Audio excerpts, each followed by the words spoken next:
आज की इस वीडियो में द्विघात समीकरण को 1 से 2 सेकंड में कैसे सॉल्व करेंगे उसके ट्रिक के बारे में जानेंगे।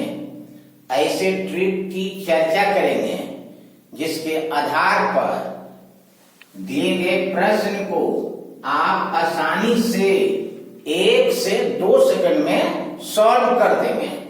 तो आइए देखते हैं 1 से 2 सेकंड में इसे कैसे सॉल्व करते हैं।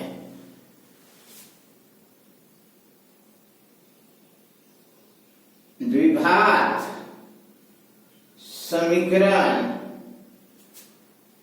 का फॉर्म जो होता है ax² plus bx plus c equal to 0। द्विघात समीकरण का स्टैंडर्ड फॉर्म जो होता है ax² plus bx plus c equal to 0। तो यदि द्विघात समीकरण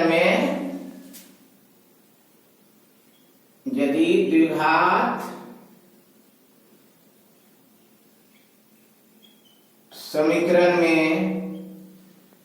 a plus c equal to b हो जाता है तो वैसे इक्वेशन में x का पहला मान जो होगा वो -1 होगा और x का दूसरा मान जो होगा वो होगा -c/a। माइनस c क्या है? c है कांस्टेंट टर्म द्विघात समीकरण में। कांस्टेंट टर्म बाय ए क्या है? ए आपको x² का कोफिशिएंट है। ए क्या है? x² का कोफिशिएंट। x² का कोफिशिएंट। तो याद रखिएगा कि यदि द्विघात समीकरण ax² plus bx plus c equal to 0 में a plus c equal to b हो जाता है तो x का पहला वैल्यू जो होगा x इक्वल टू -1 और x का दूसरा वैल्यू जो होगा वो होगा -c/a। माइनस c को याद रखिएगा क्या है? कांस्टेंट टर्म बाय और a क्या है? x² का कोफिशिएंट। तो आइए पहला इक्वेशन के बारे में चर्चा करते हैं। 5x² plus 9x plus 4 equal to 0। तो इस समीकरण में यहां क्या दिया हुआ है? a का वैल्यू जो है 5 है। a का वैल्यू 5, b का वैल्यू कितना है? 9 एंड c का वैल्यू कितना है? 4। तो क्या देखते हैं? a प्लस c का मान निकालिए। a प्लस c तो a प्लस c, a का वैल्यू 5 प्लस c का वैल्यू 4 तो 5 प्लस 4 क्या हो गया? 9 जो कि b के इक्वल है। This implies a plus c equal to b equal to 9।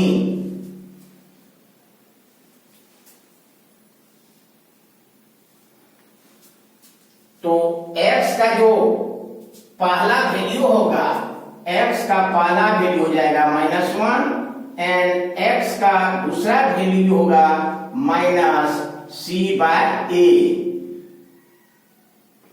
Minus और c कांस्टेंट टर्म है तो यहां कांस्टेंट टर्म क्या है? 4 है तो c का वैल्यू 4 अब बाय a तो a क्या है? x² का कोफिशिएंट। तो x² का कोफिशिएंट यहां क्या दिया हुआ है? 5 तो बाय 5 तो x का पहला वैल्यू हो जाएगा -1 एंड x का दूसरा वैल्यू हो जाएगा -4/5। ये ट्रिक आपका सही है या गलत है, इसे फैक्टराइजेशन मेथड के द्वारा जो है चेक करते हैं। तो आपको द्विघात समीकरण दिया हुआ है, क्या दिया हुआ है? 5x² + 9x + 4 = 0। तो इस ट्रिक को फैक्टराइजेशन मेथड के द्वारा चेक करेंगे और देखेंगे कि ट्रिक आपका सही है या गलत है। तो 5x² + 9x + 4 = 0, ये आपको दिया हुआ है गिवन। तो this implies 5x² + 5x + 4x + 4 = 0। बीच वाला टर्म को दो टर्म में इस तरह से तोड़ते हैं कि दोनों पद का गुणनफल पहला पद और तीसरा पद के गुणनफल के बराबर हो जाता है। But there is no changing in the value of middle term. तो देखिए +5x + 4x कितना हो जाएगा? +9x। अब +5x + 4x को मल्टीप्लाई करेंगे तो क्या होगा? पहला पद और तीसरा पद के गुणनफल के बराबर हो जाएगा। गुना कीजिए 5x² और गुना 4, तो 5 4 या 20x²। अब क्या करेंगे? 5x कॉमन ले लेंगे तो यहाँ क्या बचेगा? x प्लस यहाँ क्या बचेगा? 1 प्लस यहाँ 4 कॉमन ले लेंगे, इस दोनों टर्म से 4 कॉमन ले लेंगे तो x + 1 = 0। अब देखिए इस दोनों में क्या कॉमन आ रहा है बताइए? x + 1 कॉमन आ रहा है, तो x + 1 कॉमन आ रहा है तो यहाँ क्या बचेगा? 5x + 4 = 0।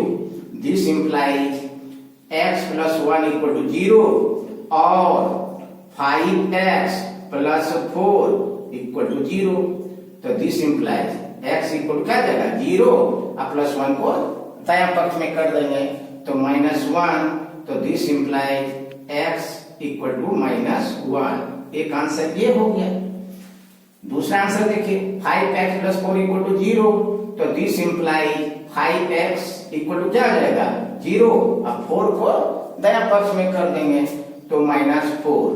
तो 5x = 0 - 4 तो -4। तो दिस इंप्लाइज x = -4। अब 5 को दाएं पक्ष में कर देंगे तो क्या हो जाएगा? y हो जाएगा। तो y जो है 5। तो कहने का मतलब x का दूसरा वैल्यू -4/5 हो गया।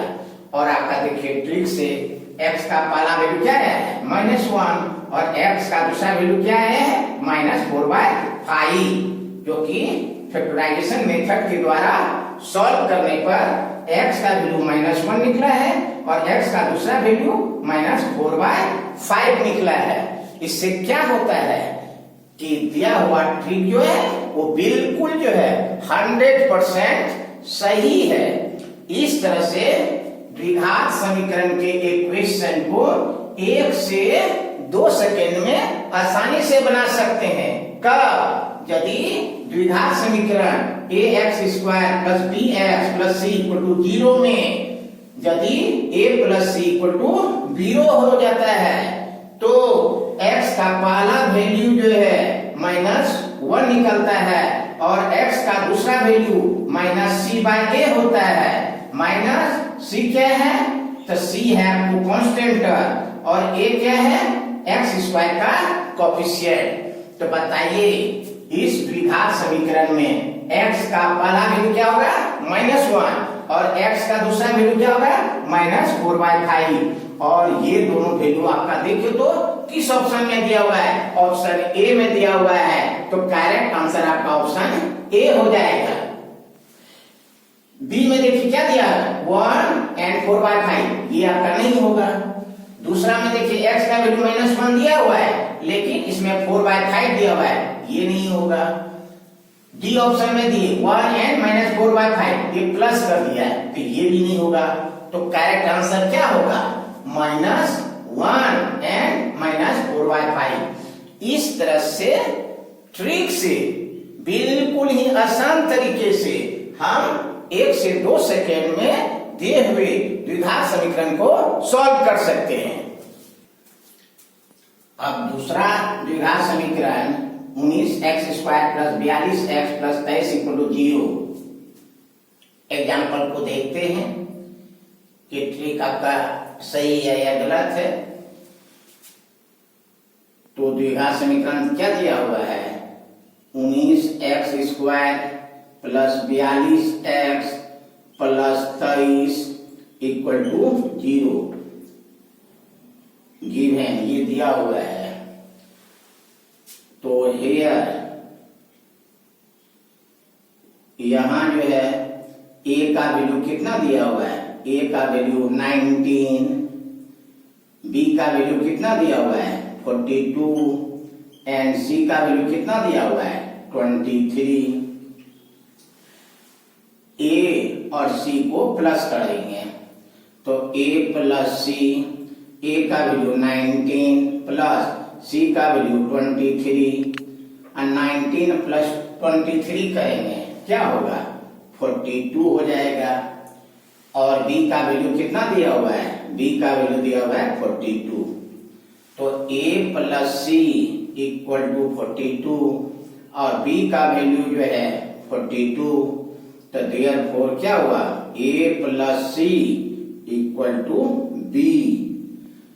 तो बताए हैं क्या बताएं? बताइए कि यदि द्विघात समीकरण में a + c = b हो जाता है तो वैसी स्थिति में x का जो पहला वैल्यू होता है -1 एंड x का दूसरा वैल्यू क्या होता है?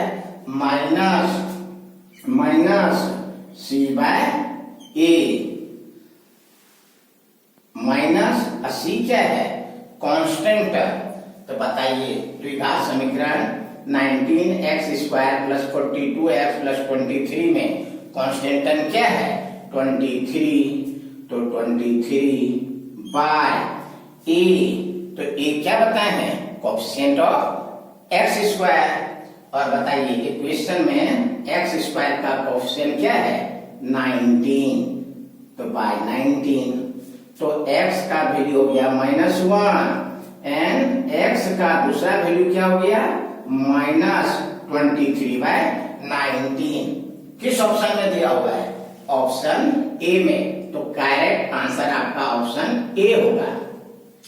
इस ट्रिक को भी जो है फैक्टराइजेशन मेथड के द्वारा जो है चेक कर लेंगे कि आपका आंसर सही है या गलत है। तो क्या दिया हुआ है? 19x² + 42x + 23 = 0। This implies 19x² + 42x को कैसे लिखेंगे? 19x + 23x + 23 = 0। तो 42x को कैसे लिखे? 19x + 23x। 19x + 23x यदि करेंगे तो कितना हो जाएगा बताइए? तो प्लस 19x + 23x करेंगे कितना होगा?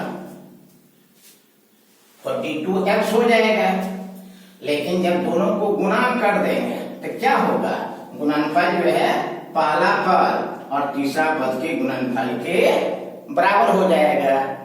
क्या बताए हैं कि बीच वाला पद को दो पद में इस तरह से तोड़ना है कि दोनों पद का गुणनफल पहला पद और तीसरा पद के गुणनफल के बराबर हो जाए, लेकिन बीच वाला पद के मान में कोई चेंजिंग नहीं होना चाहिए। अब देखिए तो 19x कॉमन ले लेंगे तो यहाँ क्या बचेगा? x प्लस यहाँ क्या बचेगा? 1 प्लस इस दोनों से क्या करेंगे? 23 कॉमन ले लेंगे, यहाँ क्या बचेगा? x प्लस यहाँ क्या बचेगा? 1 = 0। x + 1 कॉमन ले लेंगे तो यहाँ क्या बचेगा? 19x प्लस यहाँ क्या बचेगा? 23 = 0। अब बताइए क्या होगा? x + 1 = 0 और 19x plus 23 equal to 0। This implies x equal क्या जाएगा 0 और 1 को दाएं पक्ष में कर देंगे -1, तो this implies x equal to -1। 19x equal क्या जाएगा 0 और प्लस 23 को दाएं पक्ष में कर देंगे तो -23। तो 19x इक्वल क्या जाएगा 0 -23 तो बताइए x इक्वल टू क्या जाएगा -23 अब बाय 19 को दाएं पक्ष में कर देंगे तो बाय हो जाएगा 19, तो x का दूसरा वैल्यू हो जाएगा -23/19। देखिए ठीक से जब बताए थे तो उस समय x का पहला वैल्यू कितना निकला था -1 और x का दूसरा वैल्यू कितना निकला था -23/19। और फैक्टराइजेशन मेथड के द्वारा सॉल्व करने के बाद x का मान कितना निकला -1 और x का दूसरा मान क्या निकला -23/19। अब बताइए ट्रिक क्या है, 100% जो है राइट है। इस तरह से दिए गए द्विघात समीकरण को 1 से 2 सेकंड में आसानी से सॉल्व कर सकते हैं। तो अब बताइए दिए गए द्विघात समीकरण का करेक्ट ऑप्शन क्या होगा, ऑप्शन ए। यदि वीडियो अच्छा लगा तो इसे लाइक कर दीजिए और आप लोगों से रिक्वेस्ट है कि यदि वीडियो अच्छा लगा तो इसे अपने दोस्तों में भी शेयर कीजिए। यदि आप लोगों ने अभी तक हमारा चैनल सब्सक्राइब नहीं किए हैं तो चैनल को सब्सक्राइब कर दीजिए, साथ ही बेल आइकन का बटन भी दबा दीजिए। Thank you very much. फिर हम लोग अगले क्लास में मिलते हैं।